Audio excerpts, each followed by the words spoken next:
Hey, welcome to Parents Under Construction podcast. We're so glad you could join us. I'm Michael Jarquin, and my friend and mentor, Dr. Ed West, are recording our conversations for the purpose of supporting Christian parents with biblical solutions to child rearing. Our goal is to provoke parents to change ahead of their children. It is what is necessary for this thing called parenting that God has mandated. Again, welcome, and we hope you get something out of these discussions. Now that's called child rearing. Child rearing is not telling children what to do. Child rearing is not knocking around children, yelling at them and beating them or whatever else going on. That's not child rearing. Yeah. Child rearing is training. Training means doing it over and over till you get it right. Training in the manner in which they should do something. Yeah. The word manners is synonymous with polite. It's actually good manners is polite. Good, the right Because there's manner. such a thing as bad manners. No, that's right. And so when we say you have manners, we really are implying good manners. But actually, the truth is we should be saying you have good manners or you have bad manners. And the way we think of what makes them good or bad are conventions of our society, our culture. In some cultures, what we would call good manners in our culture is not good manners in somebody else's culture. Right. But on the other hand, manners in general is the manner in which you conduct yourself. Yeah. Interesting. Those are the things that need to be taught so that they can operate and function within the boundaries of society. And there's no end to manners. No. And children don't know anything about it. So you just have to start somewhere and just start teaching them manners. But you know what? As a child who doesn't listen to you doesn't need to be told to get his elbows off the table. A child who doesn't listen to you doesn't need to be told. He needs to learn to listen to you. That's what he first needs to learn. And that's the first lesson. First, learn to listen. First, learn to listen. When you fail to listen, learn to say, I'm sorry I didn't listen to you, and now listen. And then we get into manners. Because what's often happening is parents would just be barking commands. Just yell, just say stuff. But don't go that way, don't do this, don't do that, stop that, pick that up, put that down, close that. None of this is happening, we're just saying it. When it's not happening and you're getting it done for them, you're teaching them that. And when you do it for them, you're actually teaching them that you obey your own command. Or you may be even teaching them how to argue. And you're certainly teaching them that. You're teaching them they can win, by the way. They could actually out-argue you, which is a really bad lesson. That's the last thing I want my kid to think is he could out-argue me. So what I've recognized is it's easier to start from scratch, a blank sheet of paper with a child. If you could start fresh. No rule. You have so... If you're going to start over again, it means you have to drop rules. If you're going to start over again, it means you have to drop rules. So let's say you have a teenager who's never been taught any of this. Yeah. Now... You start with relationship. You start with building relationship. And you prevent and prevent and prevent and prevent, because that's all you got. Or you permit and permit and permit and permit. Or you do both. You prevent and permit. But you don't get into the direction of you must do this or you have to do that. You don't do that until you're ready to stand by it and say, I will stand here forever on this rule. I'm not going anywhere. This is the way it's going to be. And then you make the rule. So that could be a very painful, I'm only imagining, process.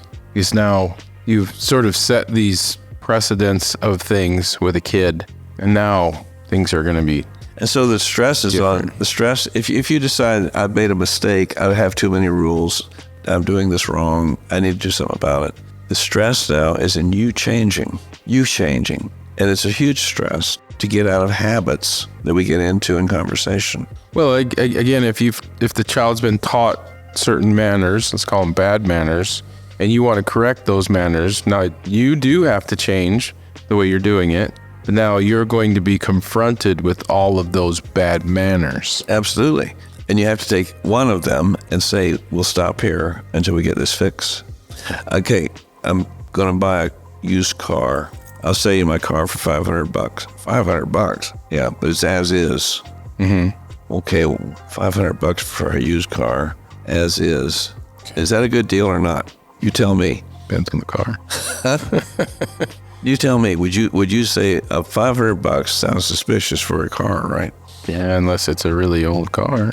I haven't told you anything about the car. Right, like I'm telling you it's a used car. Yep. And I'm going to sell it to you for $500. I'd be suspicious. Okay, You want to buy it without seeing it, or do you think you'd start by saying, well, I don't know, let me look at it? Yeah, definitely. Okay, so you come and look at it. Doesn't have any tires on it. It's up on blocks. It's up on blocks. That's the first thing you notice. It has no tires on it. Yeah. All right. The front windshield is cracked all the way across. There's a major dent in the hood, and the front headlight's gone. Okay. Now, these are things you see. We're just walking up to it. Yep. $500. How you doing with $500 right now? Could these things be fixed? Yeah, they could be fixed. How much would it cost you to fix them? More than $500, that's for sure. Okay, so then maybe $500 is a good deal. If you're interested in fixing a car, perhaps you could take on this car at $500 and spend some money on it. And when you get through, you get a really nice car that's been fixed, right? Right. And it didn't cost you what it would cost you if you had bought a used car that didn't have all these problems. You see that? Yeah. Okay, what are you going to fix first? I don't know. But you should fix something. You have to come up with a plan. I'm going to buy the car. Yeah. At $500, because $500 isn't much for a car. And it's going to cost me money. I know it's going to cost me money. So the car really does cost a lot more than $500. But still, I might still get a good deal here if I could fix these things. And when it's all fixed now, I got a car for $500 plus the cost of fixing it. Yeah. Okay, that's the way this works. What do you want to fix first? The headlight? What do you want to fix? The tires? What do you want to fix first? And you think about it and say, well, what's the most important thing here to fix? I don't know. Have you looked inside yet? It doesn't have a steering wheel. Well, it's not going anywhere without a steering wheel, that's for sure. Might want to fix that first. I don't know, maybe you do. Yeah. I don't know. Depends. Yeah, you start realizing there's other things wrong here. $500, huh? Yeah. And you're weighing this stuff. Okay, so you have this child for years. You've been given all these rules that don't matter. You've lost your credibility. You've lost your reputation. You still are fussing, and you're in a very bad conversation with a kid. Because every time you open your mouth, you go around and around with an argument and all that kind of stuff. Yeah. And you say, I want to fix stuff. We're talking now about an older child, probably. Yeah. Like a 6-year-old, 12-year-old, or even a teenager. Yeah. Where do you start with fixing things? I'll tell you where you start is you fix your relationship. I've lost my credibility with you. You don't even know who I am. I'm your parent. I'm the guy who directs your life. And you don't even see that. You don't even know that about me. If you're enjoying the conversation, I think you'll get a lot out of Doc's book titled How You Feed a Cat. That is, How You Feed a Cat because I told you to feed the cat and you listened to me. This book is full of Doc's experiences as a pediatrician, father, and husband. It sheds light on the role of a parent in the child's life and how we as parents need to change ahead of our children. You can find the book on Barnes & Noble's website or in the app, and the link is in the description below. You've given up a long time ago on me being the guy who directs your life. I've got all this stuff kind of fixing you, and you don't even see me as a person who fixes things. Mm-hmm. I've got to change the way you see me. That's the most important thing. The reason you see me this way is because I've been so inattentive to our relationship. I haven't been seeing what's happened to our relationship as it's going. I've been aware of it. I haven't liked our relationship. I wish we'd had a different relationship, but I have been inattentive to it, and I haven't tended to it. Do you know what I owe you? What I owe you? I'd imagine an apology. An apology. Mm-hmm. I was wrong. Wait a minute. I'm 10 years old, and you're apologizing to me? Yeah, because it's the right thing to do. I have made a big mistake here, and I'm wrong, and I'm sorry I've been doing this. First thing I want to do is change the way we talk to each other. We cannot talk to each other this way anymore. We have to work on the way we talk to each other. I have to talk to you like I love you, because I do love you. And you have to talk to me like you love me, because I know you love me too. We have to start talking better to each other. So there'll be a bunch of bad manners, habits that now have to be broken. Yeah. Even in what you're saying, apologizing perhaps could have become a habit of, well, I've apologized, but then I fouled up again. And then I've apologized and I fouled up again. And so now I have a reputation of fouling up, apologizing, fouling up, and apologizing. And so we need to have a plan for fouling up, because I know I'll foul up again. Mm-hmm. Okay, so I'm apologizing right now for the way I've been talking to you, and I'll bet you I'll talk to you this way again. Or you'll talk to me that way again. Mm-hmm. And therefore, I'd like to talk to you about a plan of how you and I can talk to each other in a way that we don't do this with each other. Now, this actually is counseling, and I don't think it's proper probably for us to get into details on this part of it. Yeah. But it would be counseling in learning skills and how to have a conversation without killing the other guy, and how to not be offended in the conversation from the other guy. It's skill. Yeah, it would have to be counseling, because in certain, so let's say one person is offended, let's say the parent's offended by the child, and the parent has to begin to learn how to recognize that exactly offense in order to read himself and to realize this is getting off track. We can't do this, and to have a pre-agreed on solution. Yeah. You and I both understand what to do. You and I, we're trying to talk to each other. I get upset with you, or you get upset with me, or we both get upset with each other, or whatever it is. Both of us know it's true. Both of us can feel it. Mm-hmm. Well, then we could stop it. I'm sorry, I shouldn't have said that. We have to have a policy for stopping it. Yeah, we're getting off base in the way we're talking to each other. Let's stop for a minute and see if we can get back on track again. Yeah. We can do it. It's not hard to do. But you got to recognize it. You've got to stop and recognize it. And then you have to hold to what you just now said. No, don't try to get out of this. I've got something to say to you. I'm through. Yeah. Until you agree with me that we're not going to talk this way. Yeah. One of us has to be the adult here and say, I'm not going to do this. Yeah. And it probably is the parent. Yeah. Because the child's just reacting to what you're doing. Yeah. I can see how that's such a hard thing. I guess that's my pause. The counseling it's not something that it's a one and done kind of thing. I need to keep talking about this because I messed up again last week or whatever. So I need to go back to counseling again. I just can't seem to get it right. In a sense, you're learning how to retrain yourself. Of course you are. And of course, that's what you and I are trying to help all of us to understand about, is that we need to change ahead of our children. If we can't change ourselves, we can't change our children. And change has to be a really intentional thing. Yeah. Because if you don't really want to change, you're not going to change. Yeah. Everybody's like that. If you don't have motivation to change, you're not going to change. And unfortunately, that's what it comes down to most of the time, is I don't have enough motivation to change. Let me push it over the edge until it becomes so bad that now I have the motivation. And now we've just lost a bunch of years. We've lost a bunch of time. We've ruined our relationships, our reputation, all of that. That's the unfortunate thing. We don't realize that every encounter with our children is a moment of building or tearing down our reputation. Yeah. Every encounter. And the kid comes to a conclusion about who you are with each encounter and, quotes, knows you because of what just happened. You know, throughout all of our talks, I've kind of had this lingering thought in my head, especially now that we're recording our conversations, and these are not just private, these are conversations that the whole world could hear. I realize as we're having our conversations that I have a lot of these faults myself, or I have a lot of these mistakes myself. And it seems that as I get older, I begin to recognize these things, and the past experience in the present it gives me that motivation for change. It gives me that clarity.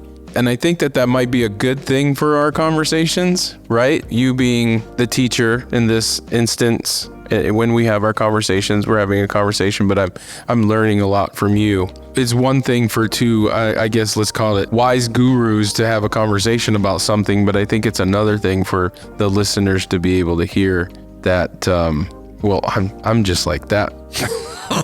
I'm just like that.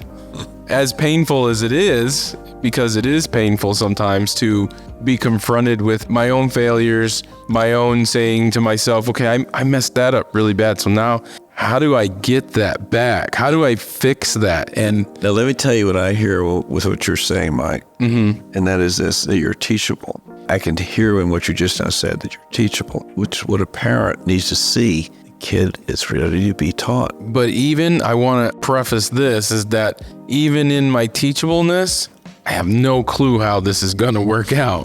That's for sure. Yeah. And so a teacher is a person who has a lesson to impart and is willing to impart it. Well, there's a lot of faith involved in this. Of course there is. As a teacher, I'm willing to give you my lesson. I want to give you my lesson. I have no idea whether you're going to take my lesson, but I can judge you as we're talking back and forth that you're a person who's ready to receive the lesson. And it encourages me to carry on with you. And I guess what I just said about it takes faith doing this is that I know that I'm going to mess up because I have. in applying these things that I hear, I heard something really good from Doc today. I'm going to see if I can apply this. And then I apply it and I just mess it all up, right? And it then creates doubt. Maybe not doubt in what you said, but in, am I missing something? Is there something that I didn't do and I didn't do correctly that created this mess, even though I was intentionally trying to fix it? I was trying to make it better and get back to where I was. The way I did it when I was raising kids was I would analyze what you just said and say, where was my mistake? Yeah. I've told you the story, I think, about like chocolate chip cookies. I think it's in your book. Yeah. My children were 2 and 5 years old, and my wife was in the kitchen, and I was in the den with the children, and she stuck her head in and said, who wants to learn how to make chocolate chip cookies? And both little girls ran in the kitchen, and they were in there for 5 or 10 minutes. And suddenly there was noises in the kitchen. Clanking around. And the little girls came running out of the kitchen with my wife behind them with a spatula. Chasing them out. Because they'd eaten all the chocolate chips. Hey, can't make chocolate chip cookies without chocolate chips. And so I sat there. This is when I was learning all this stuff. I just watched it happen. Yeah. And so I went into the kitchen. She's in there with the chocolate chip cookie stuff. I said, can I tell you what I think just happened? She said, what? I said, you just came in the room and said, who wants to learn how to make chocolate chip cookies? And then you asked chocolate chip eaters into your kitchen. If you want to make chocolate chip cookies, don't ask chocolate chip eaters in your kitchen. If you want to teach how to make chocolate chip cookies, give up on making cookies. You're not going to be making cookies. You're going to be teaching how to make cookies. Right. So you're either teaching the thing or you're getting the thing done, but you're not doing both probably until you're trained to do it. Right. And so she chased me out of the kitchen with a spatula.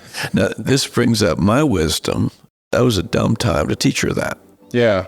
She wasn't in the mood. I saw she wasn't in the mood. She was already frustrated with the chocolate chip eaters. She was still frustrated with the chocolate chip eaters. And I just became another target. Yeah. And that was stupidity on my part. Mm-hmm. Yeah.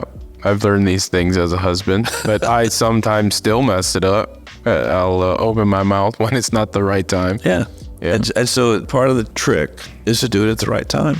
Saturday is a wonderful time to do stuff because I got things to do on Saturday. So this is interesting because this is something I heard someone say on a podcast, is that our children go through these stages where they idolize us as their heroes. Yeah, that's true. But then they demonize us. Yeah, that's true. But then eventually they humanize us. Okay. Because I can see in my own life, I've been through that. Yeah. I'm 48 now, and my parents made mistakes with me. And when I was little, they were my heroes. But there was a point in my life where I hated their rules, hated their nagging. I would have called them wrong. And maybe they were. I'm pretty sure of it. I'm absolutely sure of that. But then there was a point in time where I had my own children and I realized this is not perfect. And just as I made my mistakes, they made theirs. And now I'm able to humanize them and give them forgiveness. Yeah. That was an important part of my life so far, being able to forgive my own parents because I held on to it for too long. And so if forgiveness is an ongoing activity, accountability, confession, forgiveness, it's just a way we live life. It's part of manners. If I make a mistake with you, I'm sorry about it. That's a vital, important understanding as Christians, is the Father has forgiven us. I think often we don't forgive ourselves and we keep asking for forgiveness. But certainly we need to say we're sorry when we've done something wrong. But the most important part is to keep getting back up again, because we've already got forgiveness. Just like our children, if they would come and ask us for forgiveness, it would be like, yes. I know. The prodigal son, the son says to the father, Father, I have sinned against you. This father doesn't even speak to that. Yeah. The father had already forgiven him. He didn't lecture him. He didn't know. He just said, I'm just glad to see you again. The father did not speak to this issue of, well, it's about time you've asked for forgiveness. Yeah. He didn't say that. The kid was already forgiven. He didn't point out all the reasons why he needs forgiveness now. Yeah. It was just forgiven.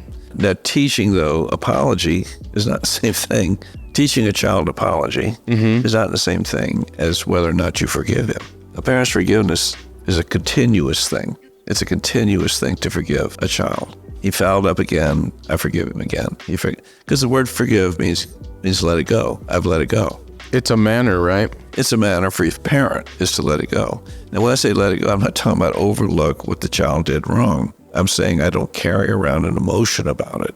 I'm focused on what my job is here. You have to learn to do this correctly. And I'm the one who's going to teach you that. I have to teach you when you're teachable. I have to permit the idea that you're not always teachable. And I have to live with that. You're not always teachable. But when you're teachable, I got work to do. I need to think through what the priority is. Do I want to fix the fender? Do I want to put the wheels on the car? I've got to fix what the priority is and get started with it. Okay. Well, I think that's a good place for us to stop. Thanks for sharing, Doc. Thank you for tuning in to